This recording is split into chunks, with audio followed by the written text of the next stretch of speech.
नमस्कार, हमारा नाम है समरीन और आपने देखना शुरू कर दिया है खबर अनफिल्टर्ड। देखिए, आप अच्छी तरीके से जानते हैं कि मुख्यमंत्री सम्राट चौधरी ने शिक्षकों को बड़ा तोहफा दिया है और आपने देखा है कि जब कैबिनेट हुई थी तो उसमें शिक्षकों की नई ट्रांसफर पोस्टिंग पॉलिसी पर मुहर भी लग गई थी।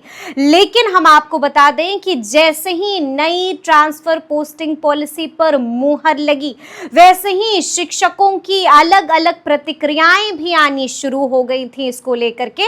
तो ऐसे में खबर अनफिल्टर्ड ने बिल्कुल एक्सक्लूसिव बातचीत, बिल्कुल अनफिल्टर्ड बातचीत की है शिक्षक नेता अमित विक्रम से भी इसको लेकर के। तो क्या कुछ कह रहे हैं शिक्षक नेता अमित विक्रम, इसको लेकर के सबसे पहले आप उनको सुनिए। यार अमित, समरीन बात कर रहे हैं खबर अनफिल्टर्ड से। जी नमस्कार। नमस्ते। सबसे पहले तो हम आपसे जानना चाह रहे हैं कि आपको भी अच्छी तरीके से मालूम है कि मुख्यमंत्री सम्राट चौधरी ने शिक्षकों को बड़ा तोहफा दे दिया है। कैबिनेट से शिक्षकों की नई ट्रांसफर पोस्टिंग नियमावली पर मुहर लग गई है। इस पर अमित विक्रम की पहली प्रतिक्रिया क्या है? पहली प्रतिक्रिया तो हमारी है कि बहुप्रतीक्षित मांग थी यह, इसको पूरा करने का प्रयास किया है माननीय मुख्यमंत्री जी और माननीय शिक्षा मंत्री जी ने, इसके लिए उनका बहुत धन्यवाद। लेकिन इसमें कुछ ऐसे प्रावधान हैं जिन पर हमारे शिक्षकों को, शिक्षक संघों को आपत्ति है। अभी भी तो आपत्ति है? अभी जी भी आप कह रहे हैं कि प्रयास हुआ है? ये तो देखिए तोहफा मिल गया है अमित, कैसी बात कर रहे हैं? देखिए तोहफे की बात नहीं है, बात है कि जो नीति इसमें अपनाई गई है वो कहीं ना कहीं विभेदकारी है। पुरुष शिक्षकों के लिए जो प्रखंड, अपने गृह प्रखंड से बाहर पोस्टिंग करने की बाध्यता लगाई गई है, हम्म। उसको लेकर के शिक्षकों में, खास करके पुरुषों में नाराजगी है। नाराजगी की वजह यह है कि अधिकांश जगह ऐसा होता है कि अगर उनको गृह प्रखंड में नहीं मिलता है ट्रांसफर, तो फिर उनको अपने घर से 25-50 किलोमीटर की दूरी तक सफर प्रतिदिन करना पड़ सकता है। और उस परिस्थिति में जो ट्रांसफर का लाभ क्या होता है कि घर से नजदीक, तो जब आप उनको गृह प्रखंड से ही बाहर कर देंगे तो घर से काफी दूर हो जाएंगे। और घर से दूर जब, कह तो रहे कभी बगल के प्रखंड में देंगे, लेकिन बगल का कौन सा प्रखंड मिलेगा ये कहना अभी मुश्किल है। और कुछ कुछ प्रखंड इतने बड़े साइज में हैं कि उनके बगल का प्रखंड 20 किलोमीटर 25 किलोमीटर दूरी पर है। तो मुझे नहीं लगता है कि इस तरह की बाध्यता की कोई जरूरत थी, और शिक्षकों में यह एक असंतोष का विषय बनता जा रहा है। असंतोष का विषय बनता जा रहा है। देखिए, आपने बताया कि कई सारी ऐसी चीजें हैं जहां पर आपत्ति हो रही है। ये तो एक चीज है जिसका जिक्र आपने कर दिया, और जी कहां कहां पर आपत्ति है? देखिए, दूसरी आपत्ति जो है वो 5 वर्ष की बाध्यता को लेकर के है हम्म। कि 5 साल के बाद ही ट्रांसफर हो पाएगा। इस तरह की बाध्यता अभी लगाई गई है कि प्रत्येक 5 साल के सेवा अवधि पर ट्रांसफर होगा। तो क्या होता है कभी कभी कि बीच में आकस्मिक जरूरत आ पड़ती है, या किसी की शादी हो जाती है, किसी महिला के साथ खास करके इस तरह की दिक्कतें आती हैं। शादी के बाद उनको अपने ससुराल में शिफ्ट होना होता है, हम्म। तो जो अनमैरिड शिक्षिकाएं हैं उनको दिक्कत आएगी। इसके अलावा जो पदस्थापन अंक बनाने की जो प्रक्रिया निर्धारित की गई है, हम्म। तो स्थानांतरण अंक जो बनाने की प्रक्रिया निर्धारित की गई है, उसमें विद्यालयों के वर्गीकरण की बात कही गई है कि श्रेणी 1 2 3 4, और उसके आधार पर अंक दिए जाएंगे। ये हम्म। विद्यालयों का श्रेणी तो अभी तक तय नहीं हुआ है, उसको लेकर के भी वहां की स्थिति है कि कौन से विद्यालय पहली श्रेणी में आएंगे, कौन से दूसरी श्रेणी में आएंगे, कौन से तीसरी श्रेणी में आएंगे। साथ ही साथ जो वरीयता अंक निर्धारण की बात कही गई है, उसमें कहीं ना कहीं अनुभव को आधार बनाया गया है। तो अनुभव को आधार बनाने से जो नवनियुक्त शिक्षक हैं हमारे TRE 3 के, खास करके जी। उनको असुविधा हो सकती है, उनको ट्रांसफर मिलने में दिक्कत हो सकती है, क्योंकि टीआरई जब 3 एक, वाले को असुविधा हो सकती है? बिल्कुल असुविधा होगी कि जो स्थानांतरण अंक निर्धारण है उसमें कार्य अवधि के आधार पर उसको वरीयता अंक मिलेंगे, शिक्षकों को वरीयता अंक मिलेंगे। हम्म। ऐसे में अगर एक ही सीट पर 3 4 लोग आवेदन कर दें, तो ऐसी परिस्थिति में क्या होगा कि जिनकी सेवा अवधि ज्यादा रहेगी बिल्कुल। उनको प्रेफरेंस। वरीयता अंक ज्यादा मिलेगा, प्रेफरेंस बिल्कुल। मिलेगा जी उनको। जी। तो जो TRE 3 के शिक्षक हैं उनको कहीं ना कहीं दिक्कत आ सकती है, हम्म। एक आपत्ति है। और आपत्ति के अलावा कुछ बातें असमंजस वाली बातें हैं जो अभी तक नियमावली से स्पष्ट नहीं है। हो सकता है कि एसओपी में जी उसको क्लियर किया जाए। वैसे भी बहुत सारे हम लोगों के अवलोकन, जब हमने उस नियमावली का अवलोकन किया तो ऐसी बहुत सारी बातें हम लोग के संज्ञान में आई हैं जिसको लेकर के हम लोग चीजें असमंजस स्पष्ट की नहीं स्थिति हो में। रही है, यानी कि जी जी। जिसको लेकर के अभी भी सस्पेंस बना हुआ है। तो किन किन चीजों को लेकर के अभी भी सस्पेंस बना हुआ है कि देखिए मन में संदेह सस्पेंस, आ रहा है? जी संदेह पहला तो ये है कि इस नियमावली में बात की गई है कि समानुपातिकरण भी होगा और ट्रांसफर भी होगा। बिल्कुल तो बिल्कुल। ये अभी तक क्लियर नहीं है कि पहले रैशनलाइजेशन होगा या पहले ट्रांसफर होगा, पहले कौन सी प्रक्रिया होगी।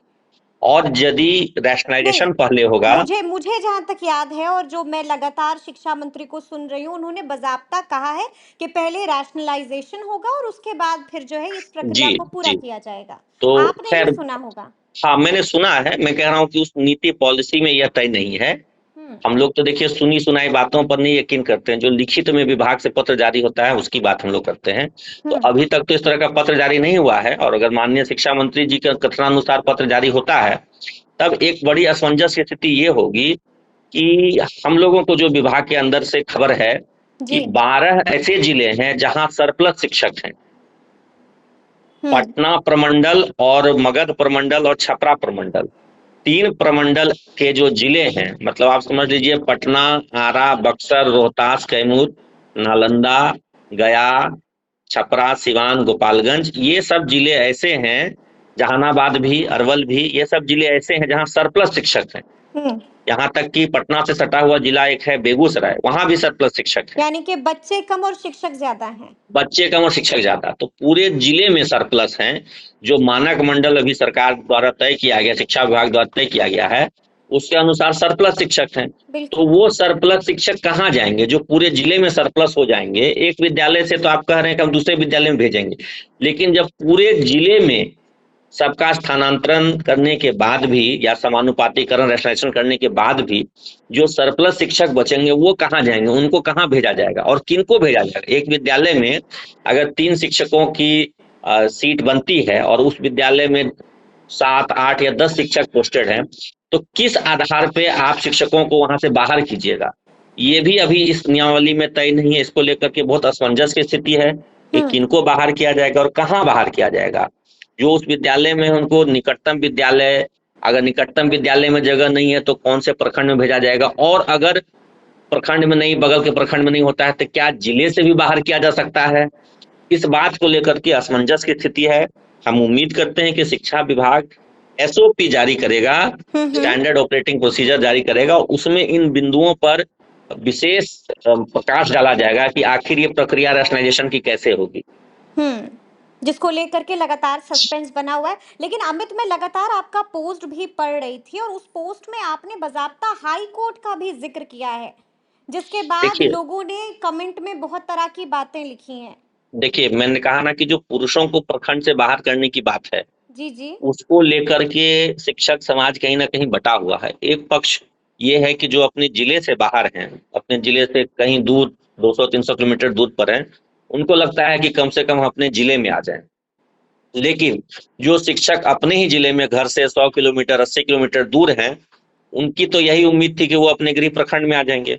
हुँ, तो जो एक जिले से दूसरे जिले आने वाले शिक्षक हैं, उनकी मांग तो लगभग पूरी हो रही है कि चलो घर से बिल्कुल। बहुत दूर 200-300 किलोमीटर दूरी पे नहीं रहना पड़ेगा, 40-50 किलोमीटर की दूरी पे आ जाएंगे। लेकिन जो ऑलरेडी अपने ही जिले में दूसरे प्रखंड में थे और अपने गृह प्रखंड आना चाह रहे थे, उनको बहुत दिक्कत महसूस हो रही है। हुँ, और जो असहजता है उसका कारण ये है कि अभी से ठीक 6 महीने साल भर पहले तक जो ट्रांसफर हो रही थी, प्रक्रिया चल रही बिल्कुल, थी, बिल्कुल, जी। उसमें इस तरह की कोई बाध्यता नहीं थी। हाँ, उसका ना ही, आपने बिल्कुल उदाहरण भी दिया है। जी मैंने दिया है। और जी। खास करके जो बहालियां अभी हुई हैं, प्रधान शिक्षक की बहाली हुई है, टीआरई 1, 2, 3 हुई है, हुँ, उन बहालियों के लिए जो नियमावली बनी थी, उन नियमावलियों में भी इस तरह की पोस्टिंग को लेकर के कोई बाध्यता नहीं है। हुँ, तो कहीं ना कहीं ये कानूनी रूप से भी कॉन्ट्राडिक्टिंग है कि आपकी जो नियुक्ति नियमावली है उसमें इस तरह की कहीं कोई बाध्यता नहीं है कि आप गृह प्रखंड में पोस्टेड नहीं हो सकते हैं, और जो ट्रांसफर पॉलिसी आ रही है उसमें कह रहे हैं आप गृह प्रखंड में नहीं पोस्टिंग हो सकती है।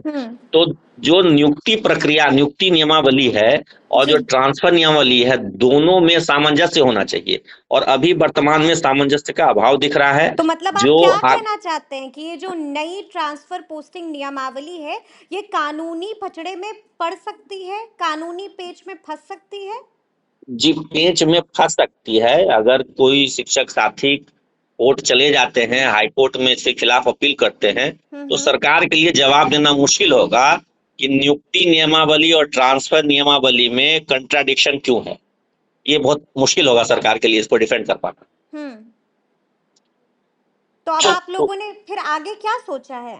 देखिए, हम लोग किसी भी तरह के कानूनी अड़चन के पक्ष में नहीं है। हम लोग नहीं चाहते हैं कि मामला कोर्ट में जाए और जो वर्षों से ट्रांसफर की प्रतीक्षा कर रहे हैं उनको किसी तरह की असुविधा हो। इसलिए हमारी सलाह सबको यही है कि अभी ट्रांसफर की प्रक्रिया हो जानी दी जाए। खास करके जो अपने गृह जिले से दूसरे जिले में, दूर के जिले में पोस्टेड है, उनको अपने गृह जिले का अवसर मिलना चाहिए। उसके बाद जो ट्रांसफर में जो प्रखंड, गृह प्रखंड की बाध्यता लगाई गई है, उसको दूर करने के लिए कानूनी विमर्श या कानूनी उपचार का तरीका अपनाया जा सकता है। लेकिन फिलहाल के तौर पर मेरी सलाह सबको यही है कि अभी किसी कानूनी दांवपेच में इस प्रक्रिया को ना उलझाएं। तो क्या इसको लेकर के आप लोग शिक्षा मंत्री से भी मिलेंगे? बिल्कुल उनसे भी मिलेंगे। जिक्र अभी तो करेंगे? जी बिल्कुल, हम लोगों ने सोशल मीडिया के माध्यम से उनको यह बताने का भी प्रयास किया है। कई शिक्षक साथियों ने उनको टेलीफोन भी किया है। अच्छा, और एक टेलीफोन भी किया है, तो उनकी बात जी हुई जी है जी शिक्षा मंत्री से?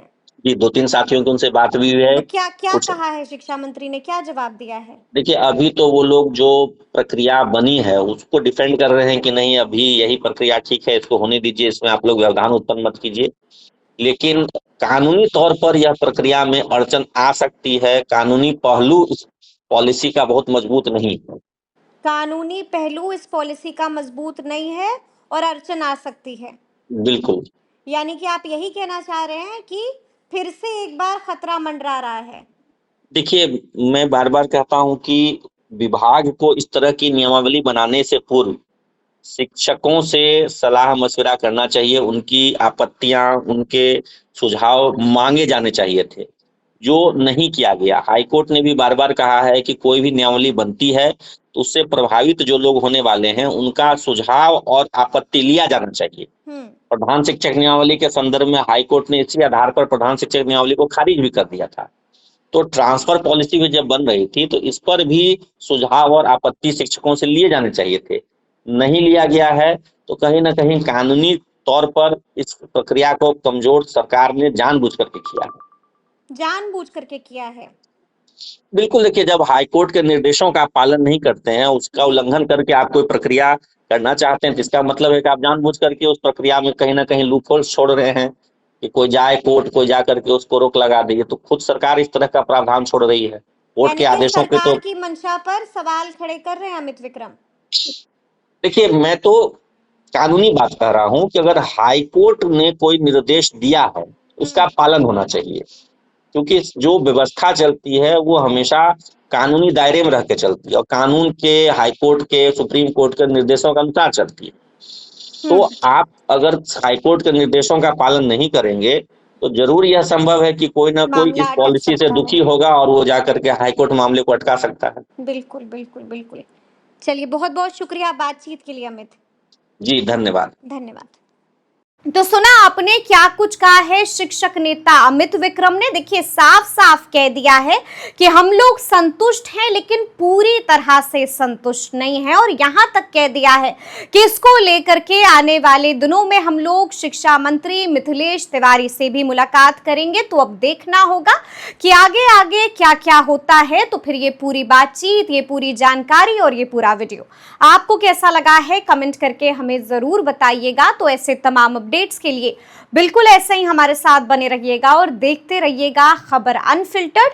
यदि अब तक आपने हमारे चैनल को सब्सक्राइब नहीं किया है तो फिर झटपट कर लीजिएगा, और फेसबुक पर भी हमें फॉलो करना हरगिज नहीं भूलिएगा। बहुत शुक्रिया आपका।